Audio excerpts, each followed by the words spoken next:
ઓવૈસીની entry થઈ ગઈ છે। ગુજરાતમાં લોકસભા ચૂંટણી જંગમાં એઆઈએમઆઈએમ પણ ઝંપલાવશે। ગાંધીનગર અને ભરૂચ બેઠક પર ઉમેદવાર ઉતારશે એઆઈએમઆઈએમ। આ ઉમેદવારની પસંદગી માટેની પ્રક્રિયા હવે શરૂ થઈ ગઈ છે, પરંતુ હવે ગુજરાતના રાજકારણમાં અસદુદ્દીન ઓવૈસી ઉતરશે એ વાત નક્કી છે। ભરૂચમાં ભાજપ અને ઇન્ડિયા સામે આ એઆઈએમઆઈએમ પોતાના ઉમેદવાર ઉતારશે અને ત્યારબાદ ચૂંટણી પણ લડશે। તો હવે આ ત્રિપાંખીયો જંગ ગુજરાતમાં જે થઈ રહ્યો છે, અસદુદ્દીન ઓવૈસી જે ગુજરાતમાં પોતાના ઉમેદવાર ઉતારી રહ્યા છે। સચિન પાટીલ ફોનલાઈન પર છે। સચિન, જણાવશો, હવે અસદુદ્દીન ઓવૈસી ગુજરાતમાં પોતાના ઉમેદવાર ઉતારવાના છે। ભરૂચમાં તો જો કે મુસ્લિમ મતદારોનું પ્રભુત્વ વધારે છે, પરંતુ ગાંધીનગરમાં પણ તે ઉમેદવાર ઉતારવાના છે। શું છે વધુ વિગતો?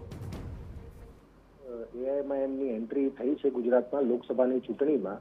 સ્વાભાવિક રીતે એઆઈએમઆઈએમની એન્ટ્રી જે છે એનાથી રાજકીય જે ગણિત છે ગણિતમાં ફેરફાર જરૂરથી આવે, કારણ કે અત્યાર સુધી જે પાર્ટીઓ ચૂંટણી લડતી હતી એમાં હવે એઆઈએમઆઈએમની પણ એન્ટ્રી થઈ છે અને 2 બેઠકો જે છે એમાં ભરૂચ અને ગાંધીનગર લોકસભા બેઠક છે। બંને બેઠકો ઉપર ઉમેદવારોની ચયન પ્રક્રિયા, જે પસંદગી પ્રક્રિયા છે એની માટેની પ્રોસેસ જે છે શરૂ કરી દેવાઈ છે। મહત્વની બાબત અહીંયા એ છે કે ગાંધીનગર બેઠક જે છે એ ગાંધીનગર લોકસભા બેઠક ઉપર દેશના ગૃહમંત્રી અમિત શાહ ચૂંટણી લડી રહ્યા છે, સાથે જ સાથે કોંગ્રેસમાંથી સોનલબેન પટેલ ચૂંટણી લડી રહ્યા છે અને એવામાં એઆઈએમઆઈએમની એન્ટ્રી ત્યાં થશે તો જે લોકસભા બેઠકની અંદર મુસ્લિમ મતદારો છે એમના ઉપર કેટલી અસર પડે છે એ જોવાનું એક રહેશે। સ્વાભાવિક રીતે તમે કહ્યું પણ કે જે ભરૂચ લોકસભા બેઠક છે, ભરૂચ લોકસભા બેઠકમાં પણ મુસ્લિમ મતદારોની સંખ્યા છે, ત્યારે કેટલા મતદારોને પોતાની તરફ આકર્ષિત કરી શકે છે એ પણ જોવાનું મહત્વનું રહેશે। પરંતુ આ કરતાં પણ વિશેષ જ્યારે ચૂંટણી પ્રચાર થતો હોય ત્યારે એઆઈએમઆઈએમની એન્ટ્રી થાય અને અસદુદ્દીન ઓવૈસી સહિત પાર્ટીના જે નિવેદનો હોય છે, નિવેદનોને લઈને જે છે એ કયા પ્રકારના રાજકીય સમીકરણ રચાય છે એ જોવાનું પણ એટલું જ મહત્વનું રહેશે।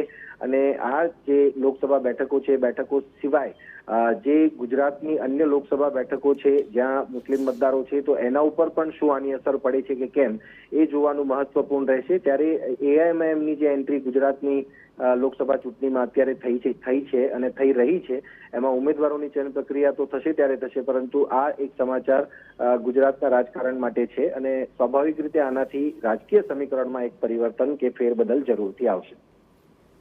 બિલકુલ સચિન, સમગ્ર માહિતી બદલ આભાર।